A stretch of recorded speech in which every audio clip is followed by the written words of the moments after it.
कहानी की शुरुआत। अमरनाथ गुफा भगवान शिव का एक पवित्र और प्रसिद्ध तीर्थ स्थल है। आज हम आपको इस गुफा की कहानी और इसके राज के बारे में बताने वाले हैं। कहा जाता है कि इस कहानी को जो भी सुन लेता है वो अमर हो जाता है।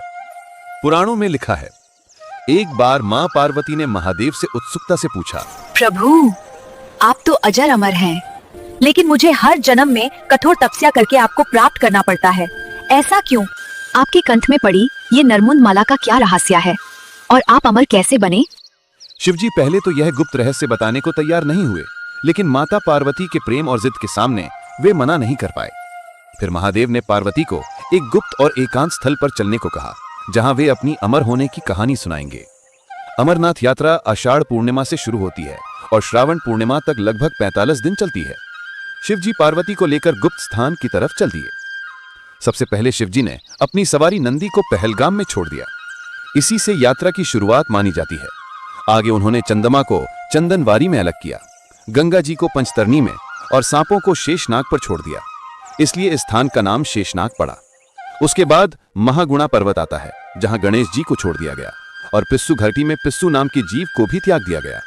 इस तरह शिवजी ने अपने जीवन के 5 तत्वों को एक एक करके पीछे छोड़ दिया। फिर मां पार्वती के साथ शिवजी एक गुप्त गुफा में प्रवेश कर गए। कोई भी मानव या जानवर गुफा के अंदर ना आ सके, इसलिए शिवजी ने अपने यमदूतों के द्वारा गुफा के चारों तरफ आग प्रज्वलित कर दी और वे अमर होने की गुप्त वार्ता सुनाने लगे। मां पार्वती पूरे ध्यान से सुनने लगी। जब शिवजी अपनी कहानी सुना रहे थे, तभी वहां 2 सफेद कबूतर आ गए। वे भी गूं गूं की ध्वनि करते हुए कथा सुन रहे थे। शिवजी को शक हुआ कि कोई तीसरा भी ये रहस्य सुन रहा है। जब उनकी दृष्टि कबूतरों पर गई तो वे क्रोधित हो गए और उन्हें मारने के लिए आगे बढ़े। लेकिन कबूतरों ने विनम्रता से कहा, प्रभु, हमने आपकी अमर कथा सुनी है। अगर आप हमें मार देंगे तो ये कथा झूठी साबित होगी। शिवजी का हृदय पिघल गया। उन्होंने कबूतरों को जीवन दान दिया और आशीर्वाद दिया, तुम यहाँ सदैव शिव आराधना में निवास करोगे और अजर अमर रहोगे।